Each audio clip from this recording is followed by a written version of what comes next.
All right, we are live. We are live here today. This is the OpenShift Commons Briefings Operator Hours, and today we have some very special guests here from GitLab. So we've got Darren Eastman. He's a senior product manager. Hey, Darren, how are you? Hi. And then we've got Pete Rahman, who's the Federal Solutions Architect. And we've been talking this morning while we've been getting ready to get going about, is winter in fact over? And can we put the snow blowers away and so forth? So probably won't be part of the topics for the conversation today, but it's certainly something that I'm trying to figure out. Anywho, gentlemen, welcome to our show here today. How are you? Great, thanks a bunch. Appreciate it, Michael. Thanks for having us. Thank you for having us. What, where do you come from? You both are at GitLab. Pete, you're an SA, specifically in the federal space. What do you do there at GitLab besides being an SA?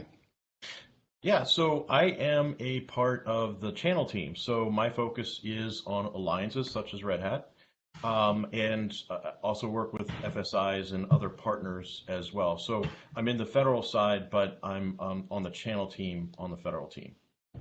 Okay, and what makes you an expert on being able to talk about GitLab and GitRunner and everything else?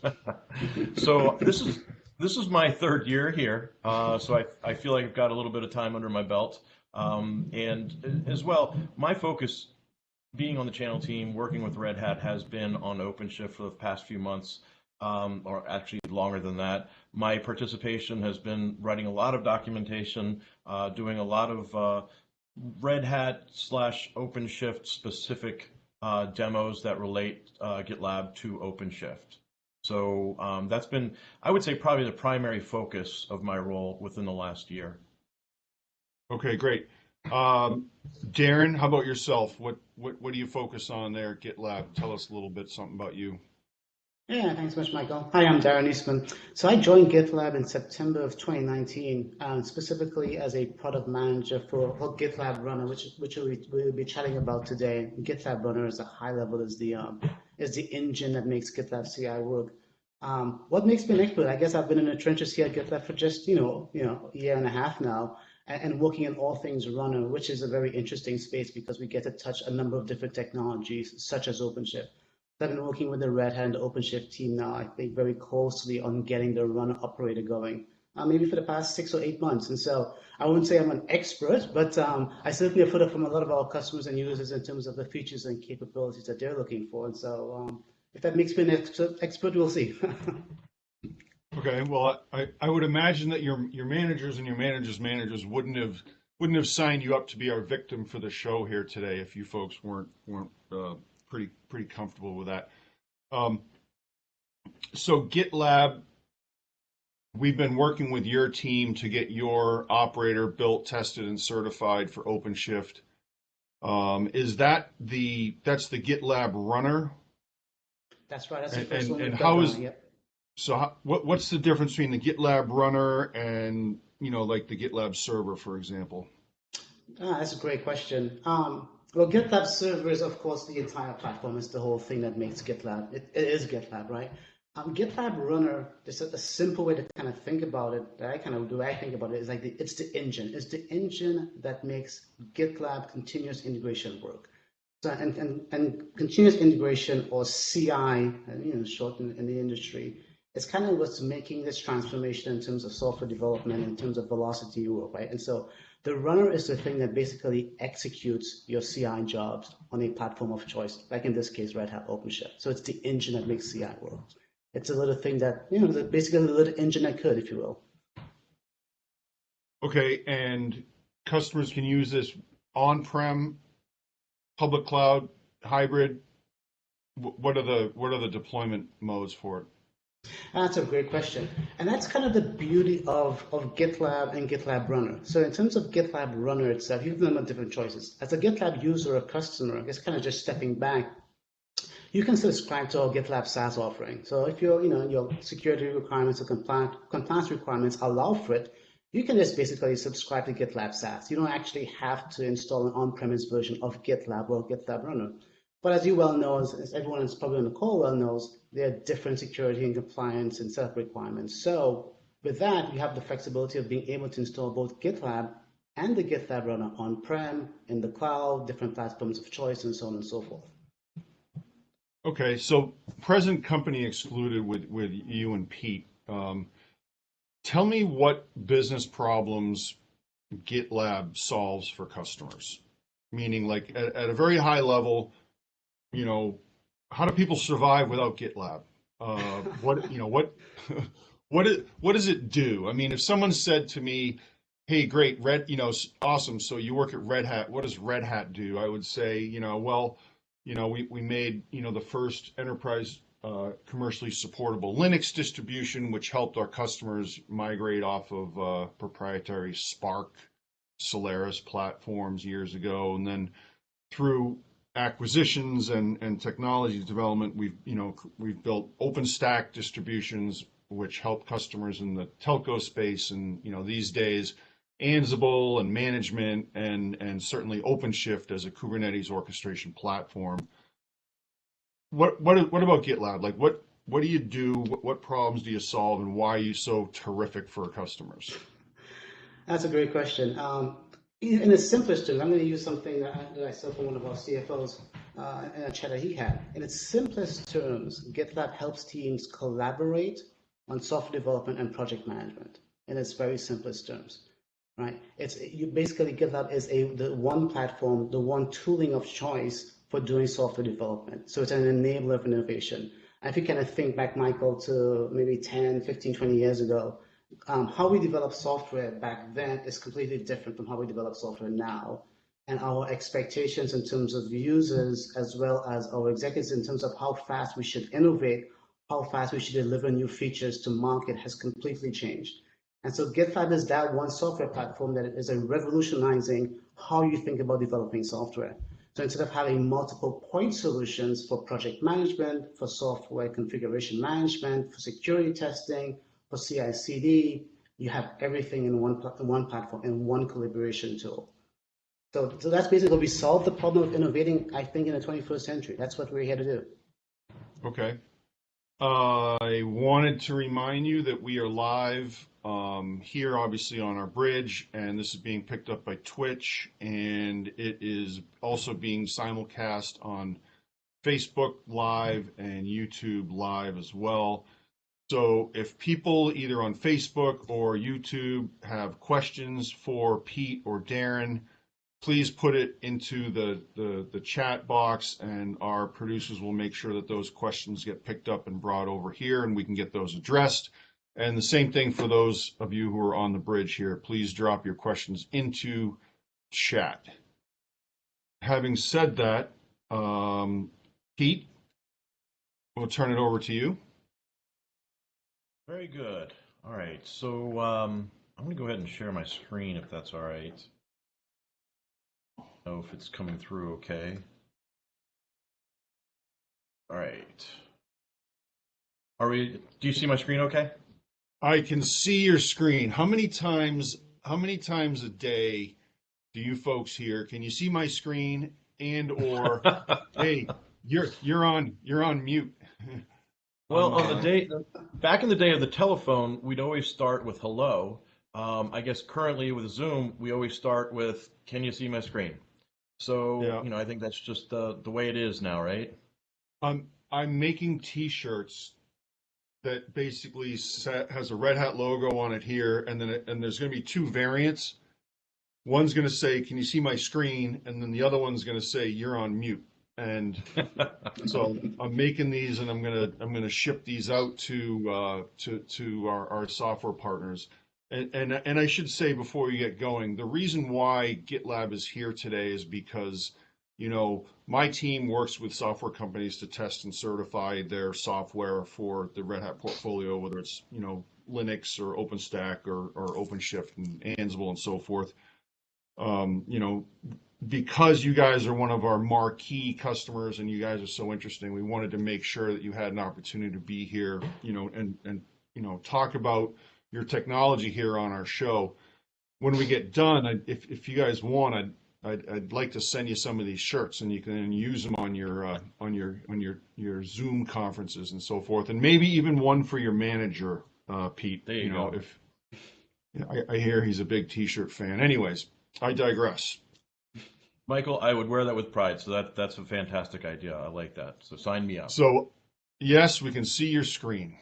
All right, great. So let me just, before I dive into this, let me explain what the object here is. Darren did a great job of explaining the runner versus the server, and I was going to kind of go along those same lines where we have two primary pieces of software: the runner and the server. And the server is kind of the brains of the operation, whereas the runner is the workhorse of the operation. And what I'm going to show you today is basically starting off in the OCP console. We're going to create a namespace. We're going to create a new GitLab project. We're going to install a runner, and then we're going to actually create a pipeline using that runner and then deploy back out to OpenShift, and to kind of show you how GitLab works and how it works with OpenShift in specific. And then we'll hopefully get our application provisioned towards the end. And so Pete, while you're running your demo here, you want us to hold questions to the end, and we'll catalog them and address them when you're done with this. Yeah, if that'll work for you, that way Darren and I can attack the questions as they come in afterwards. Okay. So, like I said, so we're going to start off within OCP, and first, this is a brand new instance. So first, we're going to go ahead and create a namespace for us to work in. And again, this is going to be for our fictitious company called Tanuki Tech.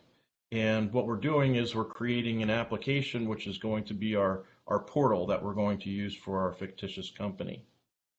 So once we got the namespace created, we're going to go straight to Operator Hub, and we're going to search for GitLab. And you can see that we're making use of the correct namespace there so that we install it in the right namespace. We're going to go with the GitLab operator. And again, make sure that we're in the right namespace. Go ahead and install it. And so basically what this is doing is it's installing the operator as a prerequisite for us to actually install the runner in a little bit. So once we have this operator installed, let's just go ahead and take a peek at it real fast and make sure everything's out there. We'll go into installed operators. We see it there. Switch over to the developer view, and we can see that the operator is there. So everything's fine and dandy. So what we're going to do now is we're going to jump into the GitLab side of the house, and we're going to actually start creating a project. And you're going to see once we jump over there that there's many ways to start a project. We're going to go ahead with importing a project, which again, many ways to import projects into GitLab. We're going to do a repo by URL. So this is an existing project that's out there for our portal. We'll give it a project name, project slug, and we'll change the visibility level so that anybody that's on this instance of GitLab can see this project. And now we're basically pulling in that repo into the GitLab repo. So now that we've got the project set up, it's time for us to go ahead and start building. And this is where the fun stuff starts. This is where we start building the runners, actually installing them. So by default, GitLab allows you to utilize shared runners throughout an instance of GitLab. We're not going to use that for right now, so I'm going to go ahead and disable that. And what we are going to do is make use of the area, the section that allows us to create a runner manually. Because, like I said, runners in the server instance are two different pieces of software. Generally speaking, you're going to run the runner on a different virtual machine or different piece of hardware just to keep that utilization off the server. So we're going to grab this token, and what I did is I actually cut and pasted it into a command that we're going to use in a little bit. And first we're going to switch over to the correct project, and excuse my slow typing. That's one thing that I was never fantastic at. And to save you the pain of watching me type a long command, I went ahead and copied this next command. And you'll see at the very end of this command, that is the token that I just grabbed from the GitLab side. So again, this is what associates the runner that's going to be on OpenShift to my specific project. Now, runners can be done at different levels, group level, at the instance level, but what I'm creating right now is a runner specific to my project. And so that was the secret that we've done, and we're going to create a CRD file here, which I already did beforehand, so you wouldn't have to watch me actually type this. Go ahead. We thank you for that, Pete. Yeah. Well, yes. Yeah, trust me on that one. So let's go ahead and apply that and basically start building out the runner.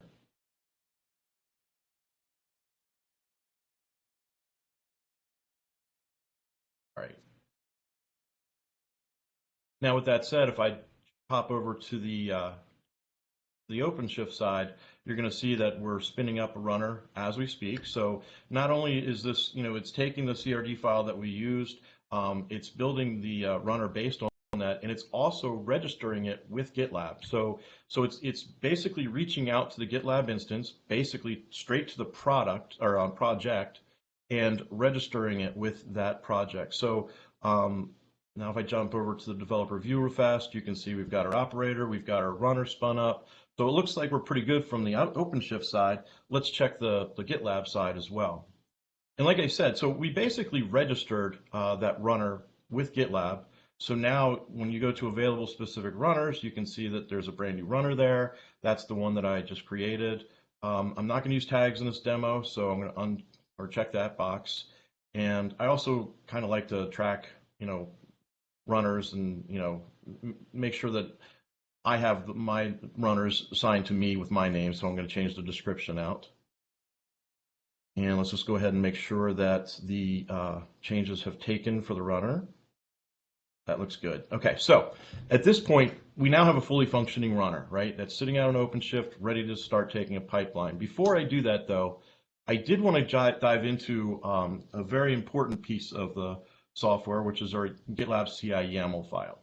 So when you start talking about pipelines, you're going to see that there's stages and jobs, and this is what defines those stages. It defines what's in a stage. It defines a job. It defines what's in the job, when the job's going to be run, how it's going to be run, what images it's using. You can see here there's scripting commands. There you see a series of OC commands in here. So this is, and I'll come back to this in a little bit, but that's what really drives this next part, which is running the pipeline. So we're going to dive into this. We're going to go ahead and run a pipeline. So we're going to run it on master. And this is the pipeline that CI YAML file built, right? So you got the 4 stages that go across the from left to right, and then you've got the jobs within each stage. Now, if you were to, this is a very simplistic pipeline.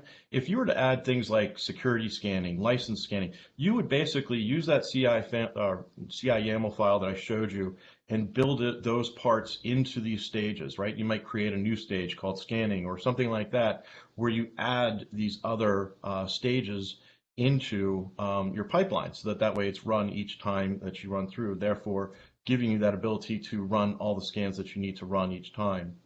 You'll see that I did set this up to be a manual deploy just because I like to have that manual step before I actually deploy anything out into production. And what it's doing right now is it's basically doing just that, right? So we are taking my application, my portal, and deploying it out to our OpenShift instance. So there it goes. Looks like it's been deployed. If we go over here, we can see that we now have the application out there, and we'll give it a second to spin up.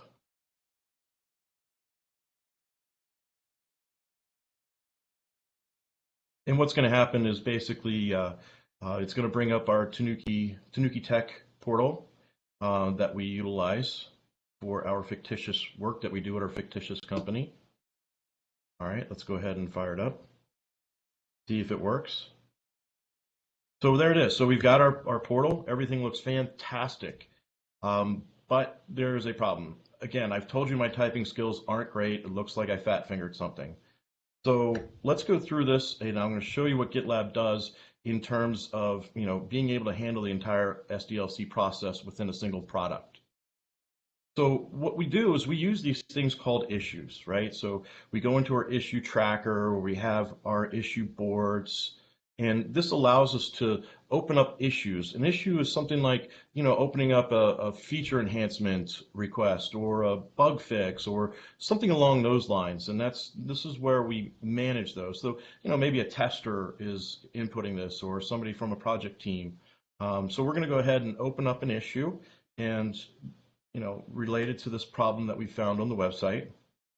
We'll submit the issue, and excuse me, immediately to the right-hand side, you'll see that there's various things that I can do. I'm basically assigning this to myself just because that's who's going to fix it. But basically, this can be an assignee to a person or persons, multiple people. That might be actually working on this problem. You can do other things like assigning it to epic, milestone, work on time tracking, give it a due date. We're also going to work with labels here. So these are customizable labels. I'll give it a critical status so that way, you can keep your issues labeled and organized in that way. So diving actually into the issue, we can see a little bit more about the the meat of the problem, and this is where you get a little bit descriptive. In case I'm not the person that's assigned to it, we need to make sure that the other person understands what's going on in a better scenario, in a better way. What you didn't see me do was I got a screenshot of that problem on the previous screen with the portal. And what we can do is basically take that screenshot and literally just drag and drop it into the issue, which allows us to have a, that picture, picture's worth 1,000 words sort of a thing. So let's go ahead and look at the preview. There it is. So that way, whoever gets this issue will understand a little bit better what to look for and what to fix. And that said, so this is a starting point for whoever put in the issue, and that collaboration now begins from that issue. But then now that I'm going to start to work on it, I'm going to go ahead and create a merge request. The merge request is where everything, all the magic really starts to happen here, all the work really begins. You're going to see things like commits and changes and some other info in there. What we're doing right now is we're building out a separate branch for us to actually work on. So, we don't want to be working on master, impacting production in any way. So GitLab in the background is actually spinning up a separate bubble, if you will, for us to do all of our testing and viewing of the application.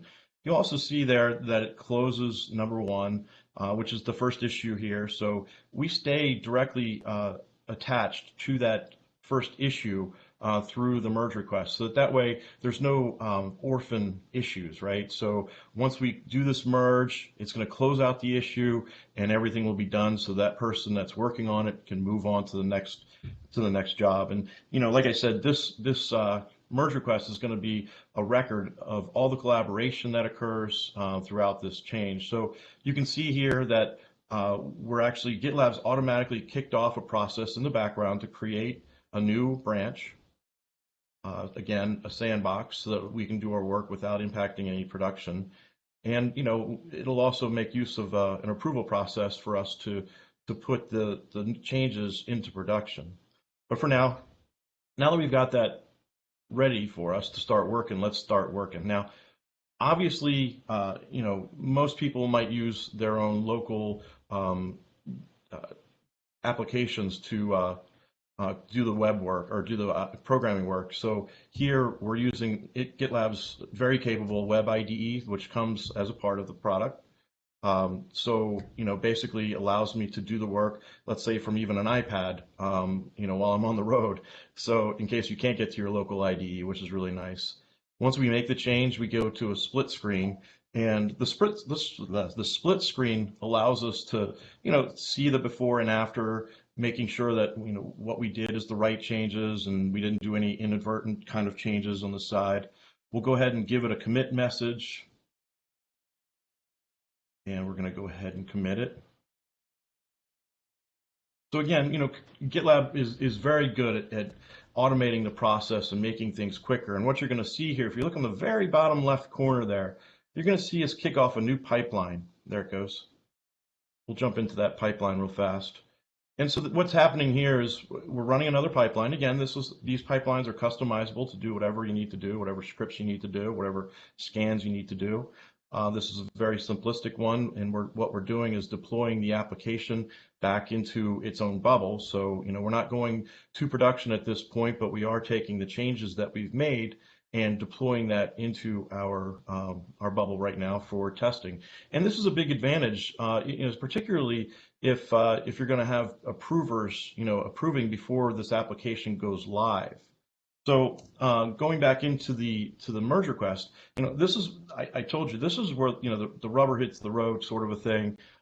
This is if I was an approver, I would come in here and I'd have these various things, various information for me to look at, such as the commits that had occurred, right? So you only saw me do one commit, so it's literally just that one commit at the time. You see the pipelines, and the great part about this is, if there's any part of the pipeline that didn't complete, we can hover over things and drill down on things and see what failed, how it failed, why it failed. We can get into the raw output to really start figuring out what happened. In this case, you can see that my great programming skills went straight through with no problems. You can also see the changes that were made. So again, this is great from an approver standpoint if they want to see all those bits of information. As in terms of the actual approvers themselves, it can be a single approver, multiple approvers. It could be a group of people, and maybe, let's say, 7 out of 10 people need to approve this before it goes through, sort of a thing. So just a way to keep an eye on the project and keep that authority in check. In this case, though, I'm not using any approvers. I'm just going straight through, just to save a little bit of time. So I'm going to go ahead, and it looks like I'm ready. So I'm going to go ahead and do the merge. And what we're going to do is we'll delete out the source branch, keep things clean, and we'll go ahead and merge the software. And again, you can see the history is building out in the merge request, which you'll probably see a lot more collaboration going on in here. In real life scenarios, you would see more pipelines, more commits, and a lot more activity in terms of collaboration here. We've kicked off another pipeline. So this is again, going back to the CI YAML file. We're basically using that file just to refresh your memories to build out that pipeline. And it's a critical piece in the sense that, again, if you wanted to add your security scans, your license scans, or modify the jobs to do certain things, this is how you do it and where you would do it. You can see in the very bottom there, you see when it is manual, for instance, that that could be switched to automatic or just remoted or removed out to allow the process to go all the way through without that manual step that I added in. It's a sanity thing for me. I just like to be able to push the manual button right there as needed. So, okay, so what's happening here is we're actually deploying that out to our production instance. So now it's going back out to our OpenShift instance as a repaired application. So now that it's completed, it looks like everything is completed okay. You can see that the merge requests are gone. The one is closed out. And that in turn, if we go into our issue boards, you can see the issue is no longer open. So we keep everything integrated with each other so that way, from a project management standpoint, everything's nice and clean. And we'll head back to OpenShift. And we'll check to see how our application is doing.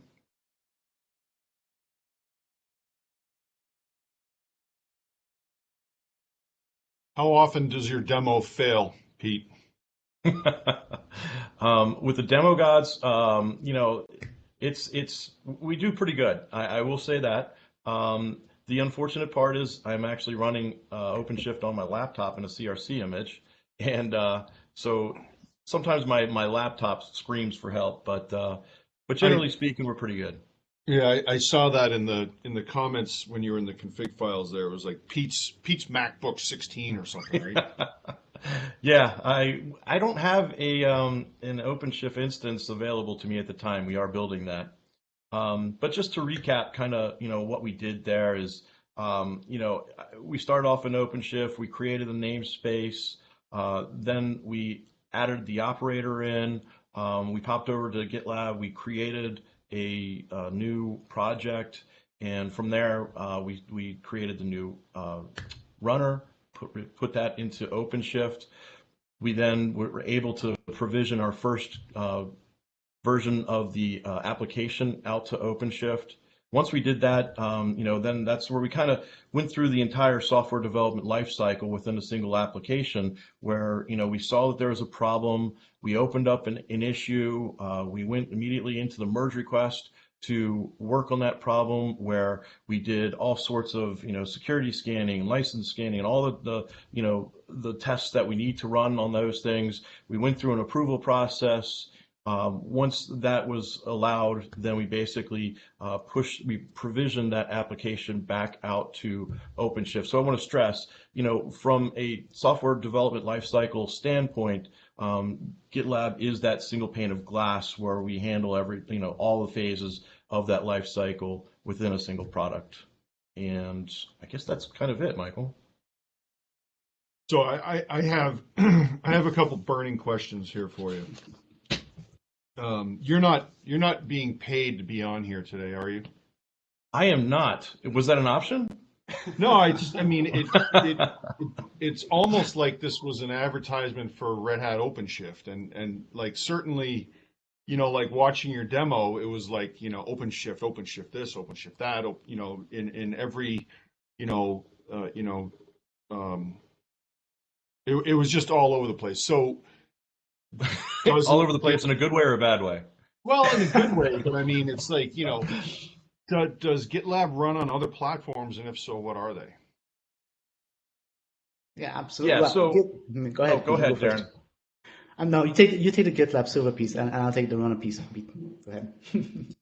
Yeah, so we definitely do. We have many deployment options available. So obviously the various Linux instances, but as well as we have SaaS available as well. So you can use GitLab.com. You can use deploy GitLab out in AWS, GCP, OpenShift, obviously. So we've got every option, as well as standalone option too. So I'm in the federal space, so the majority of what I see is really standalone instances.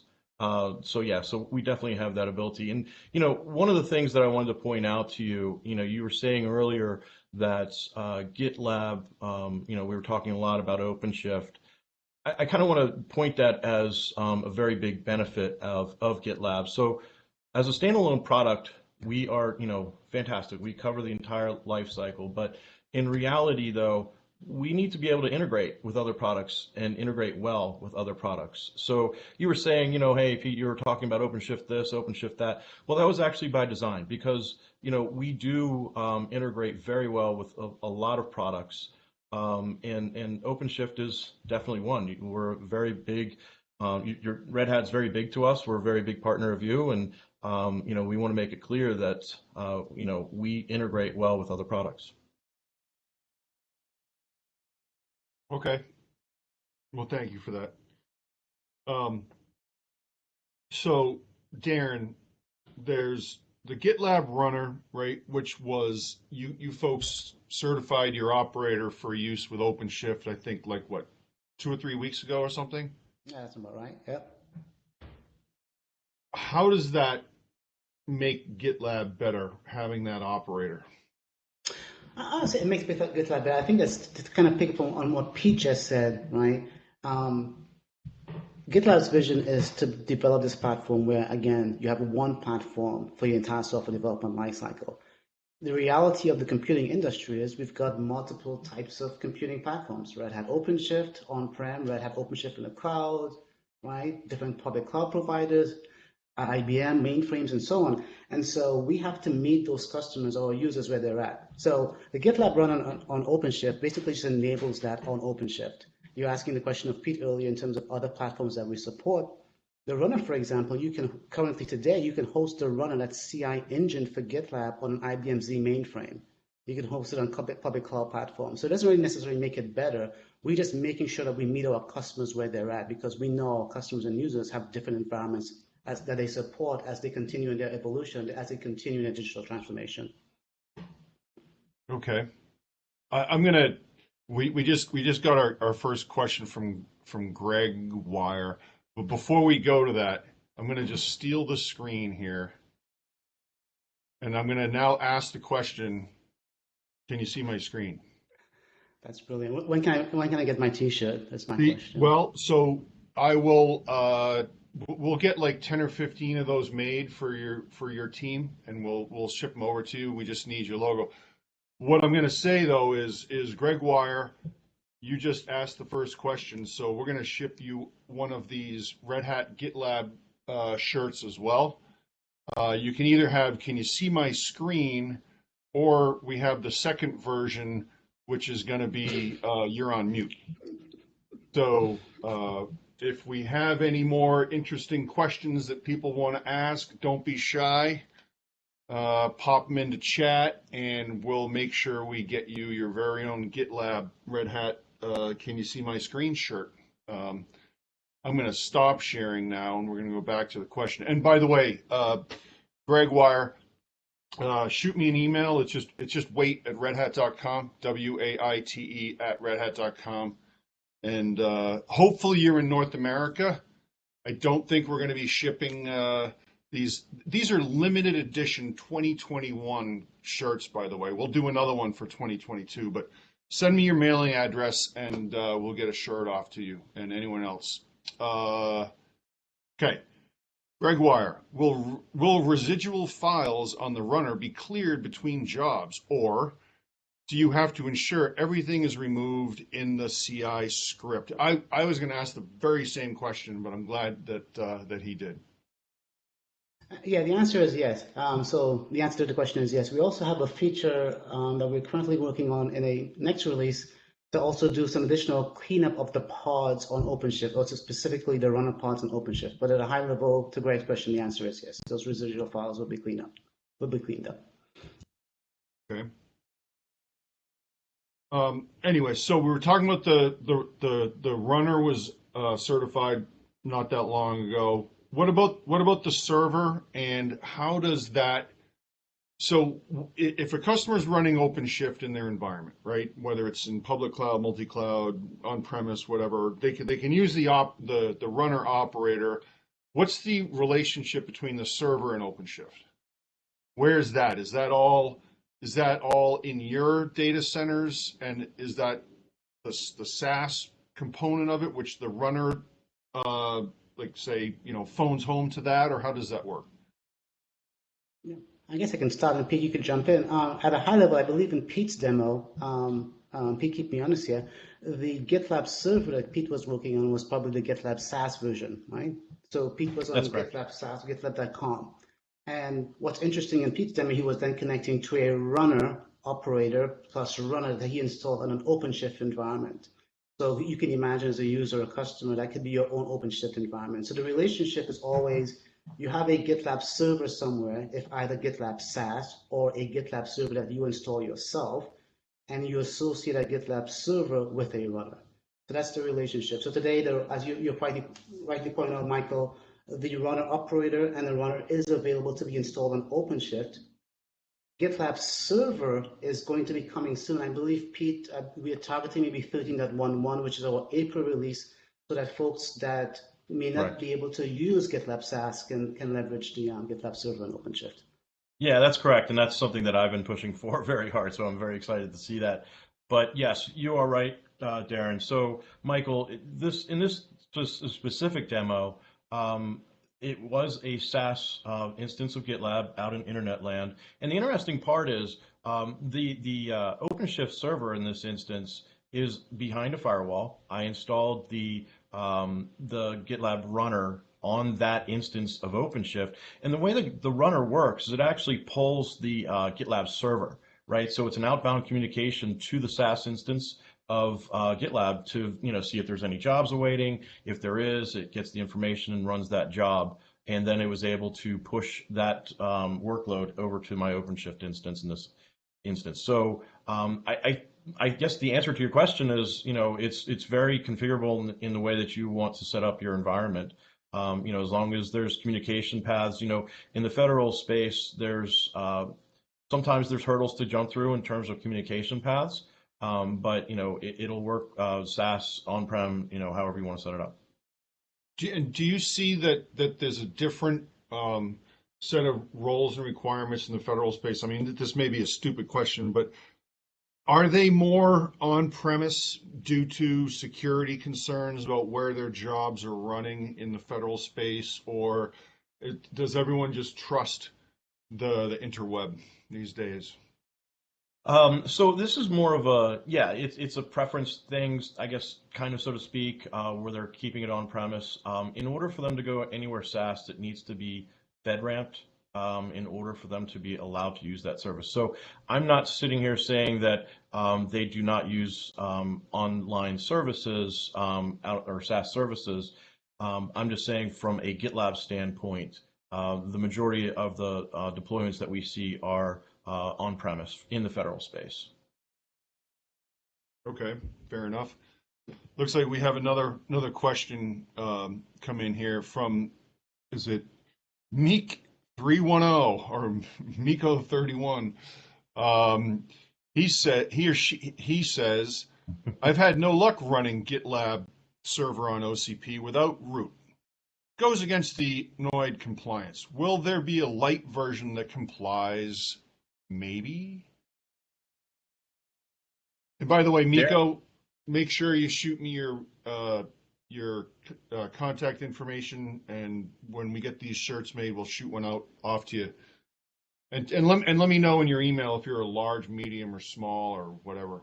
So, back to you. Yeah, it's a great question, Mika. I need to double check exactly how we're developing the current version of the GitLab server for OpenShift. I believe that the NUID requirement should be in there, but I'll need to double check that. So Miko, I'll grab your information from Michael as well, and maybe I'll connect with you offline just to make sure that I answered your question accurately in terms of are we taking care of the NUID pieces.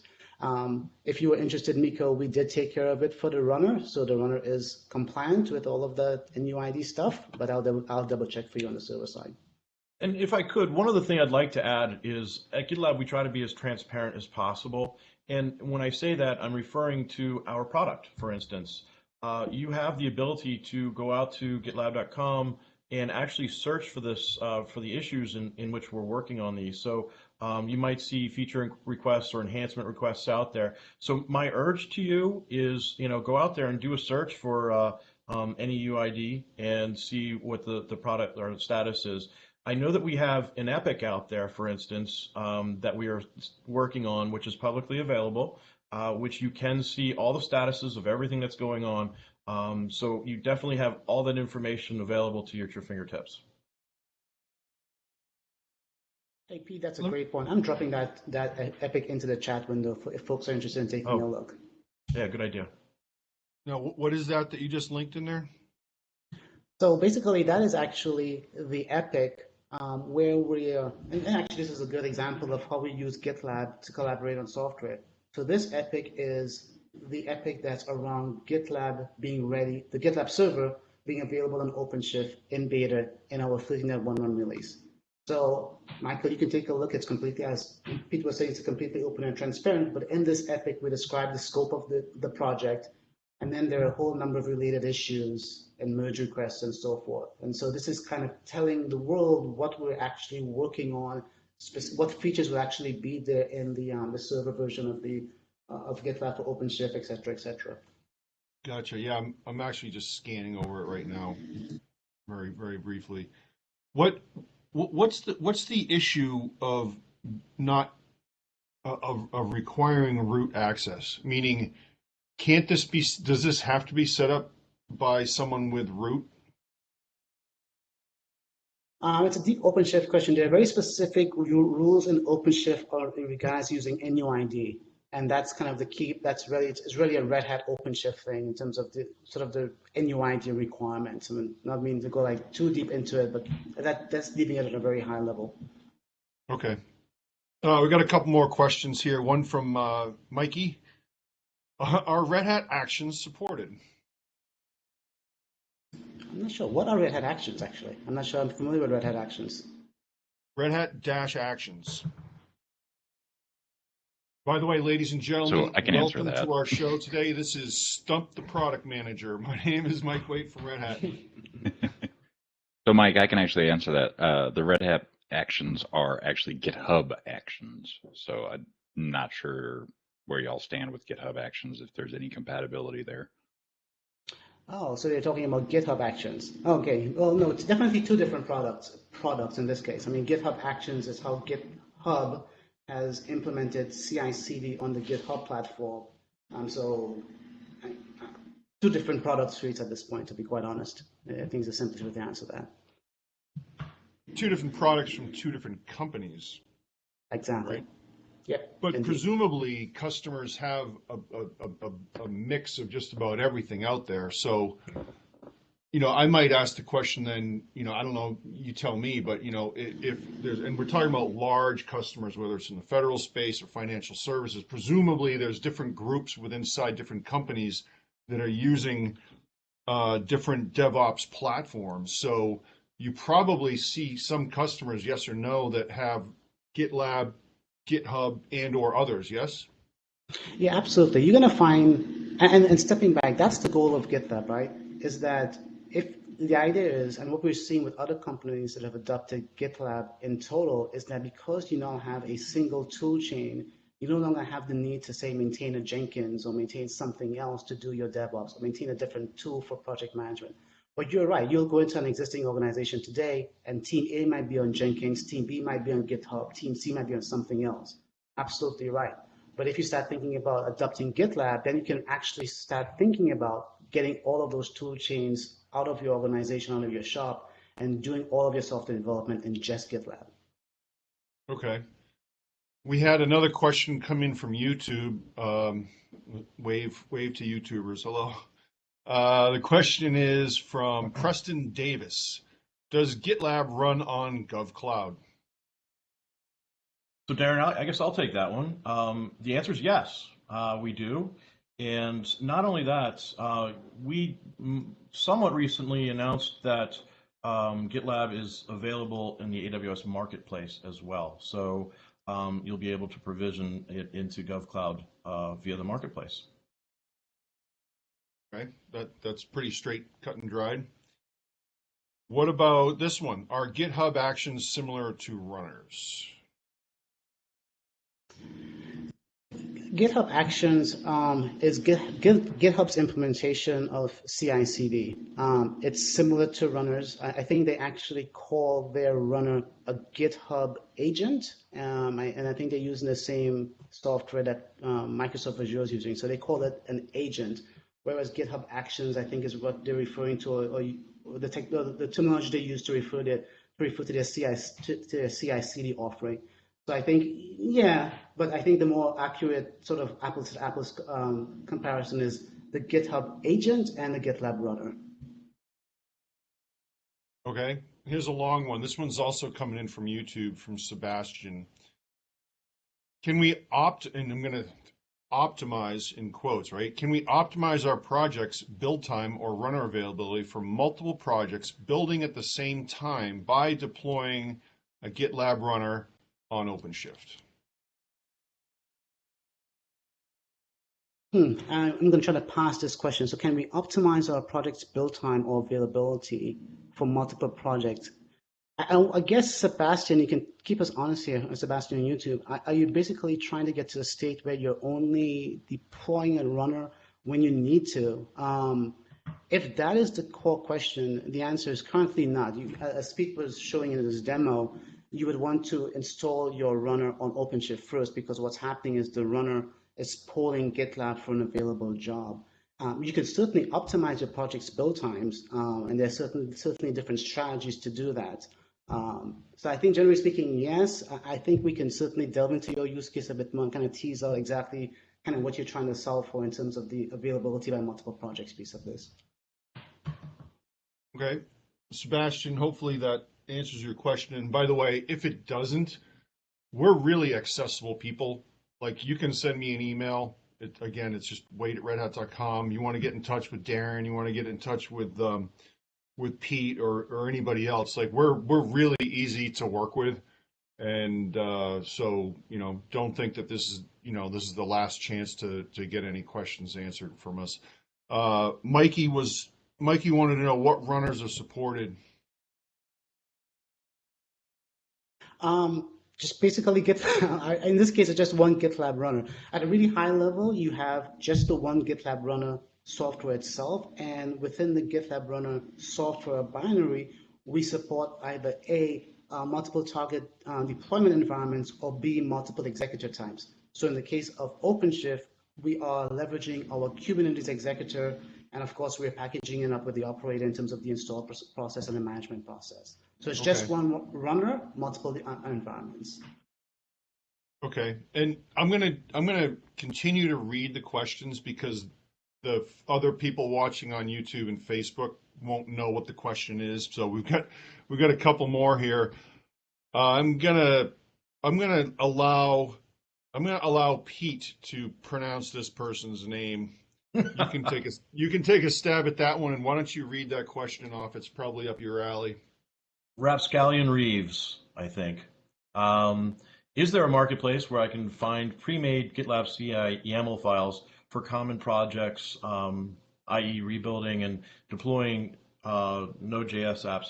So the answer is yes, but it's not specifically in Marketplace. It's actually within GitLab. So one of the things you can do, so if you're already a user of GitLab, and if you're not, you could go to gitlab.com and sign up for a free account and start using it. But my suggestion there is once you go into the repo, you can opt to create a new file. And when you do that, you could opt to use a template. And from the templates, we basically have a large, I don't even know what the number is, a series of pre-made GitLab CI YAML files in various languages all ready for you to go. So the answer is yes from within GitLab. I'm not positive if Marketplace has anything, but we do have some standard pre-canned YAML files at your disposal.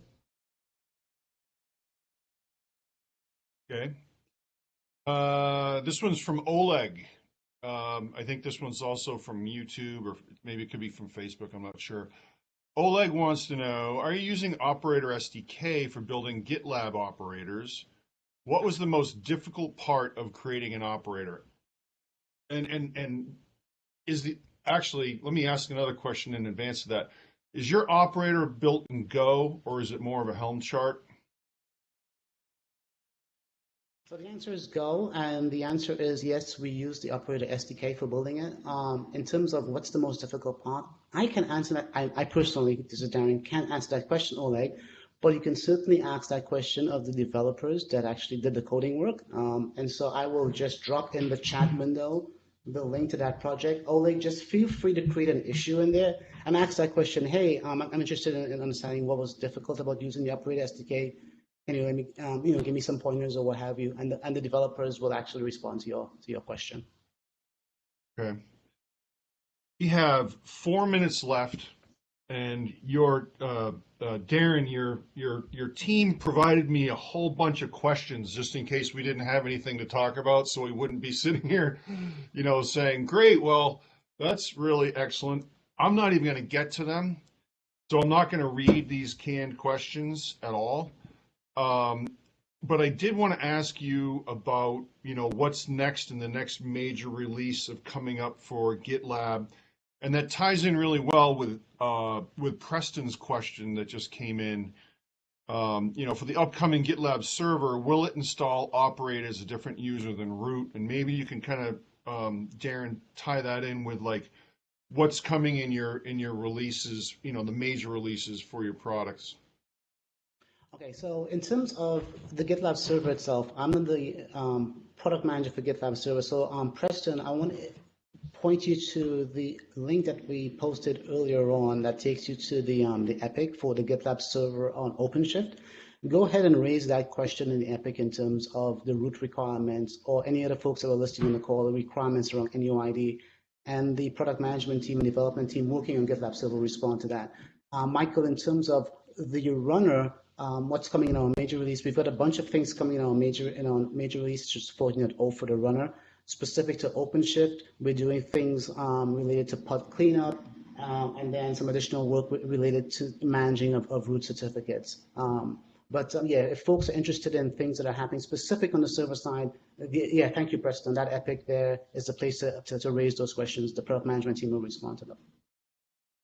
Okay, we got time for this one last one. Sebastian has a clarifying question. I don't know, Pete, you want to read that off so YouTube and Facebook knows what the question is?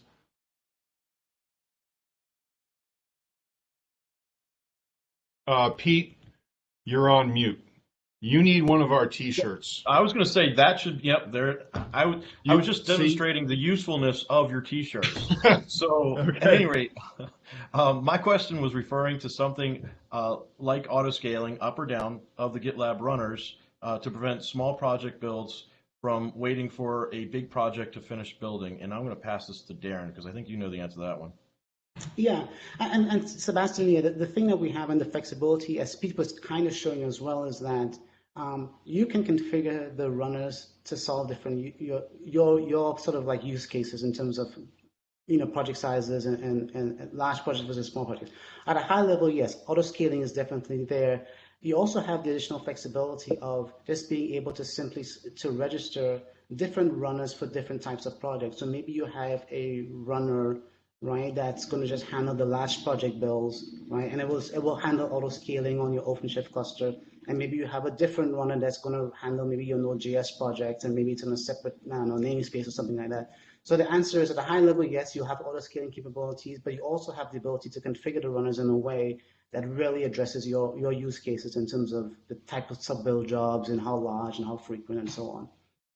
And again, if you have any questions, Sebastian, ping us on any one of those issues, and we will help you kind of get going in terms of your configurations.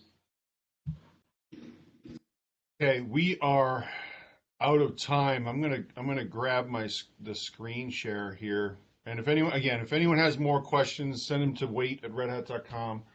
I'll get them answered. Or if you guys want to call Darren and Pete at their home phone. We're gonna put that up on the screen here right now. Yeah, I have mine forwarded over to Darren. Yeah.